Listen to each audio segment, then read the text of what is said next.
Jane Eyre by Charlotte Brontë. Chapter 13.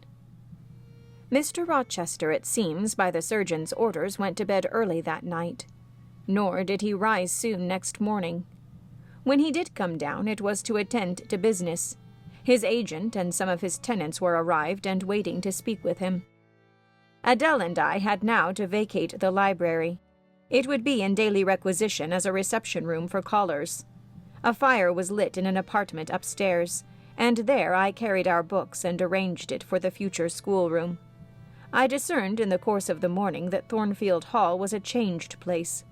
No longer silent as a church, it echoed every hour or two to a knock at the door, or a clang of the bell. Steps, too, often traversed the hall, and new voices spoke in different keys below it. A rill from the outer world was flowing through it. It had a master. For my part, I liked it better. Adele was not easy to teach that day. She could not apply.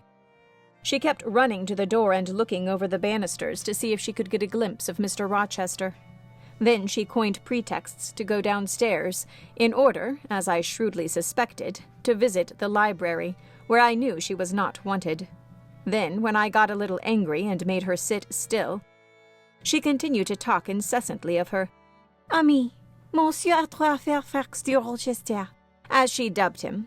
I had not before heard his prenomens, and to conjecture what presents he had brought her, for it appears he had intimated the night before that when his luggage came from Millcote, there would be found amongst it a little box in whose contents she had an interest.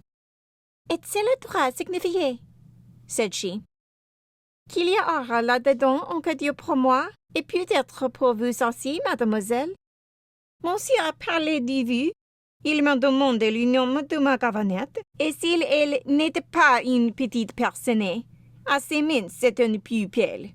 J'ai dit oui, car c'est vrai, n'est-ce pas, mademoiselle? I and my pupil dined as usual in Mrs. Fairfax's parlour. The afternoon was wild and snowy, and we passed it in the schoolroom. At dark I allowed Adele to put away books and work and to run downstairs, for, from the comparative silence below, and from the cessation of appeals to the doorbell, I conjectured that Mr. Rochester was now at liberty. Left alone, I walked to the window, but nothing was to be seen thence. Twilight and snowflakes together thickened the air and hid the very shrubs on the lawn. I let down the curtain and went back to the fireside. In the clear embers I was tracing a view, not unlike a picture I remembered to have seen of the castle of Heidelberg on the Rhine, when Mrs. Fairfax came in, breaking up by her entrance the fiery mosaic I had been piecing together, and scattering too some heavy, unwelcome thoughts that were beginning to throng on my solitude. Mr. Rochester would be glad if you and your pupil would take tea with him in the drawing-room this evening, said she. He has been so much engaged all day that he could not ask to see you before. When is his tea time? I inquired. Oh, at 6 o'clock. He keeps early hours in the country. You had better change your frock now. I will go with you and fasten it. Here is a candle. Is it necessary to change my frock? Yes, you had better. I always dress for the evening when Mr. Rochester is here. This additional ceremony seemed somewhat stately. However, I repaired to my room, and, with Mrs. Fairfax's aid, replaced my black stuff dress by one of black silk, the best and the only additional one I had, except one of light grey, which, in my Lowood notions of the toilette, I thought too fine to be worn except on first-rate occasions. You want a brooch? Said Mrs. Fairfax. I had a single little pearl ornament which Miss Temple gave me as a parting keepsake. I put it on, and then we went downstairs. Unused as I was to strangers, it was rather a trial to appear thus formally summoned in Mr. Rochester's presence. I let Mrs. Fairfax precede me into the drawing-room, and kept in her shade as we crossed that apartment, and passing the arch, whose curtain was now dropped, entered the elegant recess beyond. 2 wax candles stood lighted on the table, and 2 on the mantelpiece. Basking in the light and heat of the superb fire lay Pilot. Adele knelt near him. Half reclined on a couch appeared Mr. Rochester, his foot supported by the cushion. He was looking at Adele and the dog. The fire shone full on his face. I knew my traveller with his broad and jetty eyebrows, his square forehead, made squarer by the horizontal sweep of his black hair. I recognized his decisive nose, more remarkable for character than beauty, his full nostrils, denoting, I thought, choler, his grim mouth, chin, and jaw. Yes, all three were very grim, and no mistake.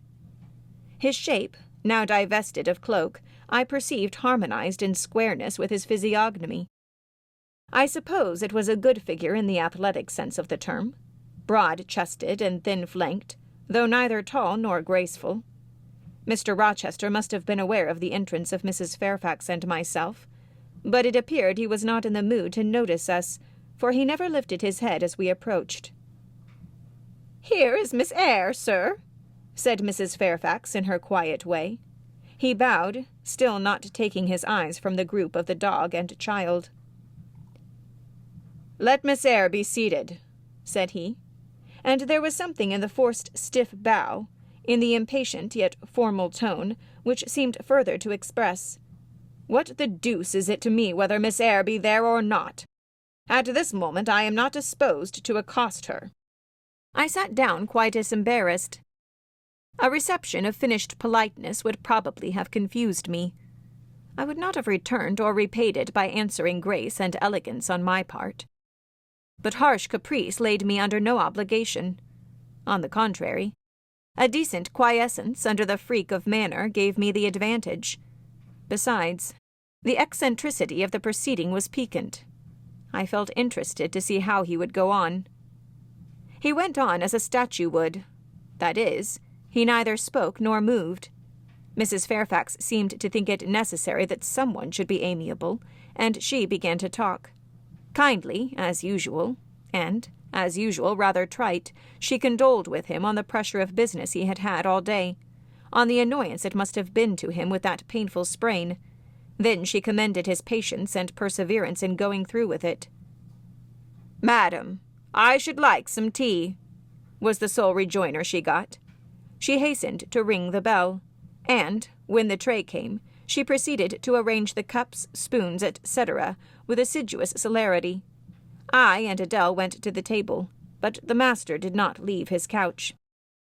"Will you hand Mr. Rochester's cup?" said Mrs. Fairfax to me. "Adele might perhaps spill it." I did as requested. As he took the cup from my hand, Adele, thinking the moment propitious for making a request in my favor, cried out, "N'est-ce pas, monsieur, qu'il y a un cadeau pour Mademoiselle Eyre dans votre petit coffre?" "Who talks of cadeau?" said he gruffly. "Did you expect a present, Miss Eyre? Are you fond of presents?"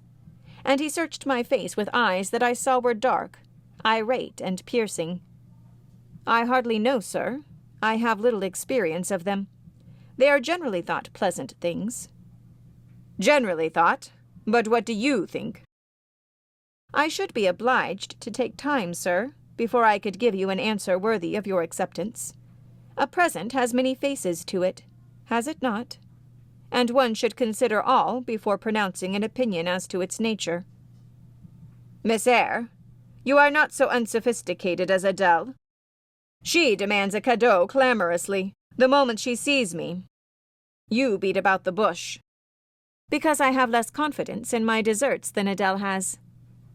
She can prefer the claim of old acquaintance, and the right, too, of custom, for she says you have always been in the habit of giving her playthings. But if I had to make out a case, I should be puzzled, since I am a stranger and have nothing to entitle me to an acknowledgement." "Oh, don't fall back on over-modesty. I have examined Adele and find you have taken great pains with her. She is not bright. She has no talents. Yet in a short time she has made much improvement." "Sir, you have now given me my cadeau. I am obliged to you. It is the meed teachers most covet, praise of their pupils' progress." "Humph," said Mr. Rochester, and he took his tea in silence. "Come to the fire," said the master when the tray was taken away, and Mrs. Fairfax had settled into a corner with her knitting. while Adele was leading me by the hand round the room, showing me the beautiful books and ornaments on the consoles and chiffoniere. We obeyed as in duty bound. Adele wanted to take a seat on my knee, but she was ordered to amuse herself with Pilate. "You have been resident in my house 3 months." "Yes, sir." "And you come from—" "From Lowood School, in Shire." "Ah, a charitable concern. How long were you there?" 8 years. 8 years? You must be tenacious of life.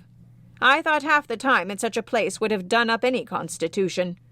No wonder you have rather the look of another world. I marvelled where you had got that sort of face. When you came on me in Hay Lane last night, I thought unaccountably of fairy tales, and had half a mind to demand whether you had bewitched my horse. I am not sure yet. Who are your parents?" "I have none." "Nor ever had, I suppose. Do you remember them?" "No." "I thought not. And so you were waiting for your people when you sat on that stile?" "For whom, sir?" "For the men in green. It was a proper moonlight evening for them. Did I break through one of your rings, that you spread that damned ice on the causeway?" I shook my head. "The men in green all forsook England 100 years ago," said I, speaking as seriously as he had done. "And not even in Hay Lane or the fields about it could you find a trace of them. I don't think either summer or harvest or winter moon will ever shine on their revels more." Mrs. Fairfax had dropped her knitting, and with raised eyebrows seemed wondering what sort of talk this was. "Well," resumed Mr. Rochester, "if you disown parents, you must have some sort of kinsfolk. Uncles and aunts?" "No, none that I ever saw." "And your home?" "I have none." "Where do your brothers and sisters live?" "I have no brothers and sisters." "Who recommended you to come here?" "I advertised, and Mrs. Fairfax answered my advertisement." "Yes," said the good lady, who now knew what ground we were upon. "And I am daily thankful for the choice Providence led me to make. Miss Eyre has been an invaluable companion to me, and a kind and careful teacher to Adele." "Don't trouble yourself to give her a character," returned Mr. Rochester. "Eulogiums will not bias me. I shall judge for myself. She began by felling my horse." "Sir?" said Mrs. Fairfax. "I have her to thank for this sprain." The widow looked bewildered. "Miss Eyre, have you ever lived in a town?" "No, sir." "Have you seen much society?" "None but the pupils and teachers of Lowood, and now the inmates of Thornfield." "Have you read much?" "Only such books as came in my way, and they have not been numerous or very learned." "You have lived the life of a nun. No doubt you are well drilled in religious forms. Brocklehurst, who I understand directs Lowood, is a parson. Is he not?" "Yes, sir." "And you girls probably worshipped him, as a convent full of religiouses would worship their director." "Oh, no." "You are very cold. No. What? A novice not worship her priest? That sounds blasphemous." I disliked Mr. Brocklehurst, and I was not alone in the feeling. He is a harsh man, at once pompous and meddling. He cut off our hair, and, for economy's sake, bought us bad needles and thread, with which we could hardly sew. "That was very false economy," remarked Mrs. Fairfax, who now again caught the drift of the dialogue. "And was that the head and front of his offending?" demanded Mr. Rochester. "He starved us when he had the sole superintendence of the provision department, before the committee was appointed. And he bored us with long lectures once a week, and with evening readings from books of his own inditing, about sudden deaths and judgments, which made us afraid to go to bed." "What age were you when you went to Lowood?" "About 10. "And you stayed there 8 years, and are now then 18. I assented. "Arithmetic, you see, is useful. Without its aid, I should hardly have been able to guess your age. It is a point difficult to fix where the features and countenance are so much at variance as in your case.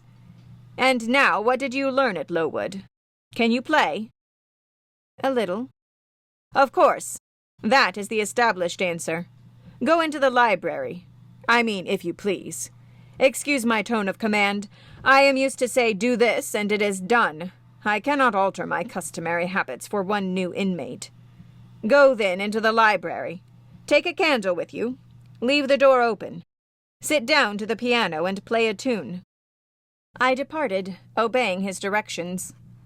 Enough, he called out in a few minutes. You play a little, I see. Like any other English schoolgirl. Perhaps rather better than some, but not well. I closed the piano and returned. Mr. Rochester continued. Adele showed me some sketches this morning, which she said were yours. I don't know whether they were entirely of your doing. Probably a master aided you. No, indeed, I interjected. Ah, that pricks pride. Well, fetch me your portfolio, if you can vouch for its contents being original. But don't pass your word unless you are certain. I can recognize patchwork. Then I will say nothing, and you shall judge for yourself, sir. I brought the portfolio from the library. Approach the table, said he, and I wheeled it to his couch. Adele and Mrs. Fairfax drew near to see the pictures. No crowding, said Mr. Rochester. Take the drawings from my hand as I finish with them, but don't push your faces up to mine. He deliberately scrutinized each sketch and painting. 3 he laid aside. The others, when he had examined them, he swept from him. Take them off to the other table, Mrs. Fairfax, said he, and look at them with Adele.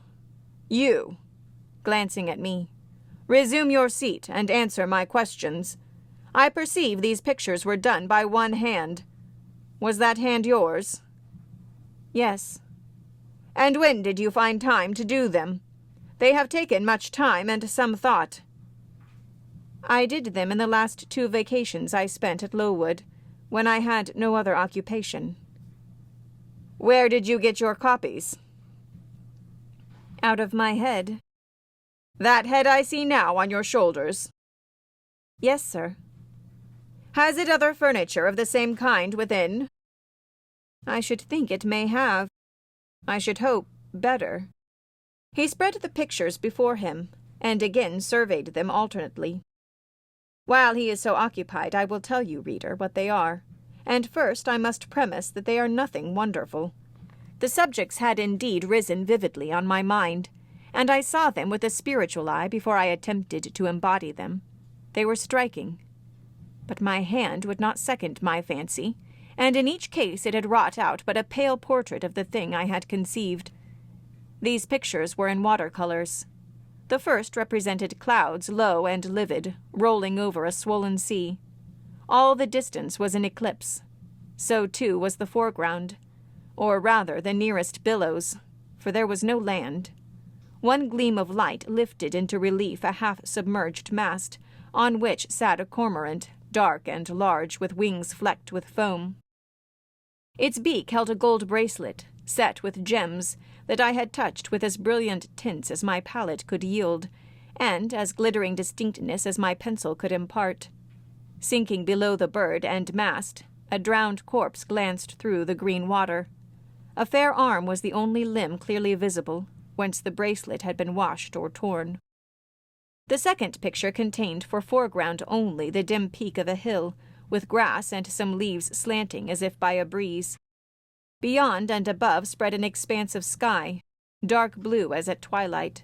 Rising into the sky was a woman's shape to the bust, portrayed in tints as dusk and soft as I could combine. The dim forehead was crowned with a star.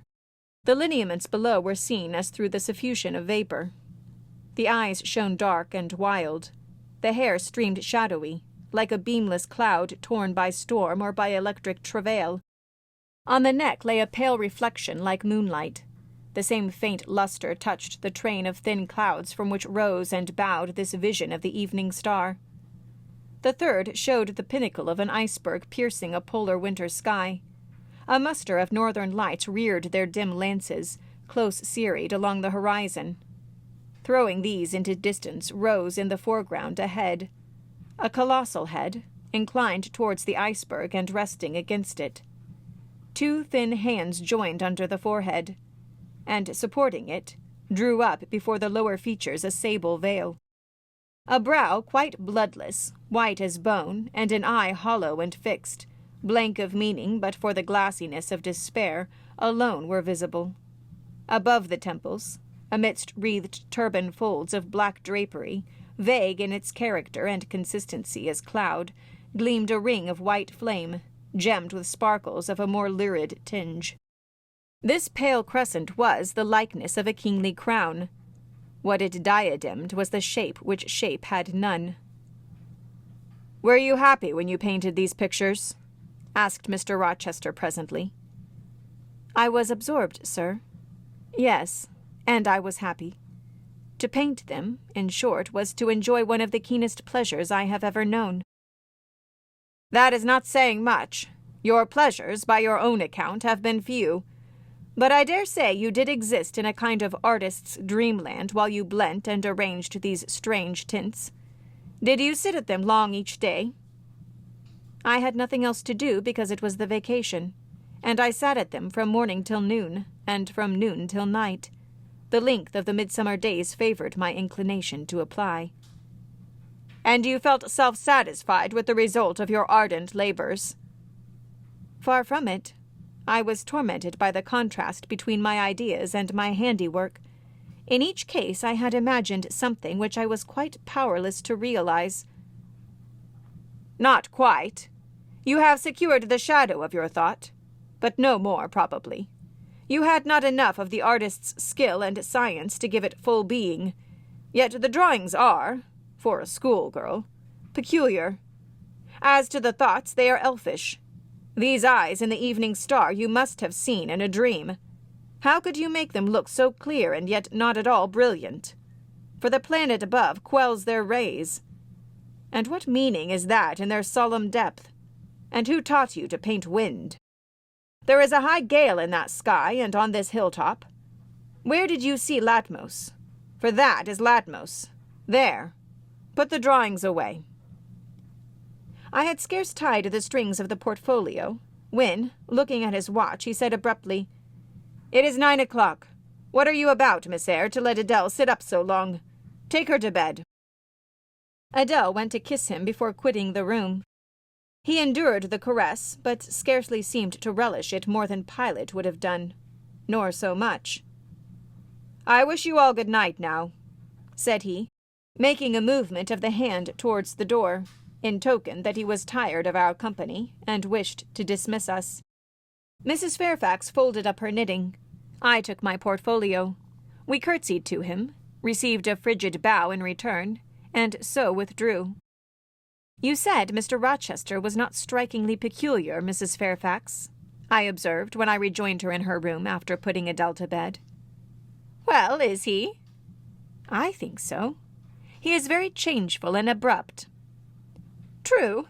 No doubt he may appear so to a stranger, but I am so accustomed to his manner, I never think of it. And then, if he has peculiarities of temper, allowance should be made." "Why?" "Partly because it is his nature, and we can none of us help our nature, and partly he has painful thoughts, no doubt, to harass him and make his spirits unequal." "What about?" "Family troubles, for one thing." "But he has no family." "Not now, but he has had, or at least relatives. He lost his elder brother a few years since." "His elder brother?" "Yes. The present Mr. Rochester has not been very long in possession of the property, only about 9 years." 9 years is a tolerable time. Was he so very fond of his brother as to be still inconsolable for his loss? "Why, no, perhaps not. I believe there were some misunderstandings between them. Mr. Roland Rochester was not quite just to Mr. Edward, and perhaps he prejudiced his father against him. The old gentleman was fond of money, and anxious to keep the family estate together. He did not like to diminish the property by division, and yet he was anxious that Mr. Edward should have wealth too, to keep up the consequence of the name. And, soon after he was of age, some steps were taken that were not quite fair and made a great deal of mischief. Old Mr. Rochester and Mr. Rowland combined to bring Mr. Edward into what he considered a painful position, for the sake of making his fortune. What the precise nature of that position was, I never clearly knew, but his spirit could not brook what he had to suffer in it. He is not very forgiving. He broke with his family, and now for many years he has led an unsettled kind of life. I don't think he has ever been resident at Thornfield for a fortnight together, since the death of his brother without a will left him master of the estate, and indeed no wonder he shuns the old place. Why should he shun it? Perhaps he thinks it gloomy. The answer was evasive. I should have liked something clearer, but Mrs. Fairfax either could not or would not give me more explicit information of the origin and nature of Mr. Rochester's trials. She averred they were a mystery to herself, and that what she knew was chiefly from conjecture. It was evident, indeed, that she wished me to drop the subject, which I did accordingly.